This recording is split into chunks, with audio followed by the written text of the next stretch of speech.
خداوند کے زندہ کلام میں سے پیدائش کی کتاب اور اس کا 49واں باب۔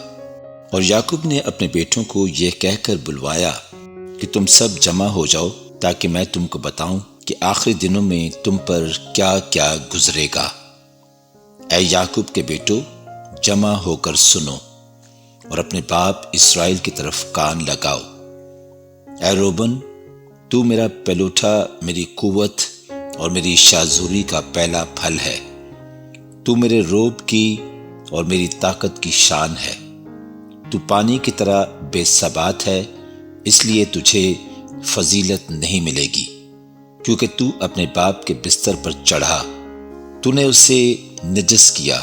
روبن میرے بچھونے پر چڑھ گیا۔ شمعون اور لاوی تو بھائی بھائی ہیں، ان کی تلواریں ظلم کے ہتھیار ہیں۔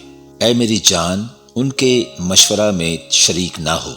اے میری بزرگی، ان کی مجلس میں شامل نہ ہو، کیونکہ انہوں نے اپنے غضب میں ایک مرد کو قتل کیا اور اپنی خود رائی سے بیلوں کی کونچیں کاٹیں۔ لعنت ان کے غضب پر، کیونکہ وہ تند تھا، اور ان کے قہر پر، کیونکہ وہ سخت تھا۔ میں انہیں یعقوب میں الگ الگ اور اسرائیل میں پراگندہ کر دوں گا۔ اے یہودا، تیرے بھائی تیری مدح کریں گے، تیرا ہاتھ تیرے دشمنوں کی گردن پر ہوگا، تیرے باپ کی اولاد تیرے آگے سرنگوں ہوگی۔ یہودا شیر ببر کا بچہ ہے۔ اے میرے بیٹے، تو شکار مار کر چل دیا ہے۔ وہ شیر ببر بلکہ شیرنی کی طرح دبک کر بیٹھ گیا، کون اسے چھیڑے؟ یہودا سے سلطنت نہیں چھوٹے گی اور نہ اس کی نسل سے حکومت کا عصا موقوف ہوگا، جب تک شلو نہ آئے، اور قومیں اس کی متی ہوں گی۔ وہ اپنا جوان گدھا انگور کے درخت سے اور اپنی گدھی کا بچہ اعلیٰ درجہ کے انگور کے درخت سے باندھا کرے گا۔ وہ اپنا لباس مے میں اور اپنی پوشاک آب انگور میں دھویا کرے گا۔ اس کی آنکھیں مے کے سبب سے لال اور اس کے دانت دودھ کی وجہ سے سفید رہا کریں گے۔ زبولون سمندر کے کنارے بسے گا اور جہازوں کے لیے بندرگاہ کا کام دے گا، اور اس کی حد سیدا تک پھیلی ہوگی۔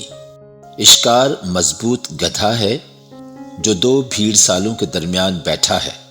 اس نے ایک اچھی آرام گاہ اور خوشنما زمین کو دیکھ کر اپنا کندھا بوجھ اٹھانے کو جھکایا اور بیگار میں غلام کی طرح کام کرنے لگا۔ دان اسرائیل کے قبیلوں میں سے ایک کی مانند اپنے لوگوں کا انصاف کرے گا۔ دان راستے کا سانپ ہے، وہ راہ گزر کا افی ہے، جو گھوڑے کے عقب کو ایسا ڈستا ہے کہ اس کا سوار پچھاڑ کھا کر گر پڑتا ہے۔ اے خداوند، میں تیری نجات کی راہ دیکھتا آیا ہوں۔ جد پر ایک فوج حملہ کرے گی، پر وہ اس کے دنبالہ پر چھاپا مارے گا۔ عاشر نفیس اناج پیدا کیا کرے گا اور بادشاہوں کے لائق لذیذ اشیاء مہیا کرے گا۔ نفتالی ایسا ہے جیسے چھوٹی ہوئی ہرنی، وہ میٹھی میٹھی باتیں کرتا ہے۔ یوسف ایک پھلدار پودا ہے، ایسا پھلدار پودا جو پانی کے چشمہ کے پاس لگا ہوا ہو اور اس کی شاخیں دیوار پر پھیل گئی ہوں۔ تیر اندازوں نے اسے بہت چھیڑا اور مارا اور ستایا ہے، لیکن اس کی کمان مضبوط رہی اور اس کے ہاتھوں اور بازوؤں نے یعقوب کے قادر کے ہاتھ سے قوت پائی۔ وہیں سے وہ چوپان اٹھا ہے جو اسرائیل کی چٹان ہے۔ یہ تیرے باپ کے خدا کا کام ہے جو تیری مدد کرے گا، اسی قادر مطلق کا کام جو اوپر سے آسمان کی برکتیں اور نیچے سے گہرے سمندر کی برکتیں اور چھاتیوں اور رحموں کی برکتیں عطا کرے گا۔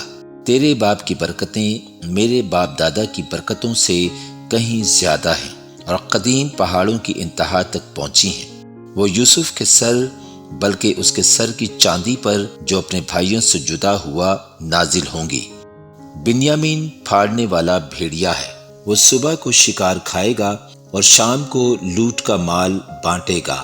اسرائیل کے 12 قبیلے یہی ہیں، اور ان کے باپ نے جو جو باتیں کہہ کر ان کو برکت دی وہ بھی یہی ہیں۔ ہر ایک کو اس کی برکت کے موافق اس نے برکت دی۔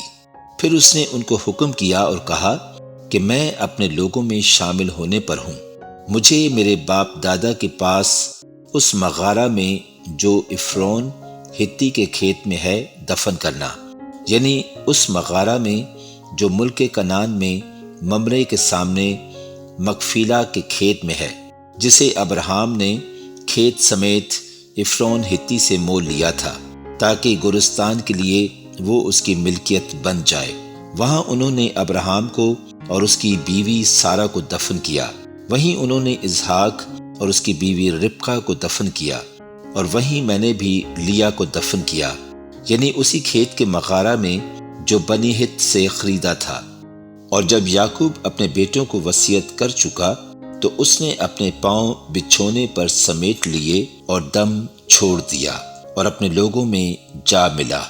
پاک کلام کے پڑھے اور سنے جانے پر خداوند کی خاص برکت ہو، آمین۔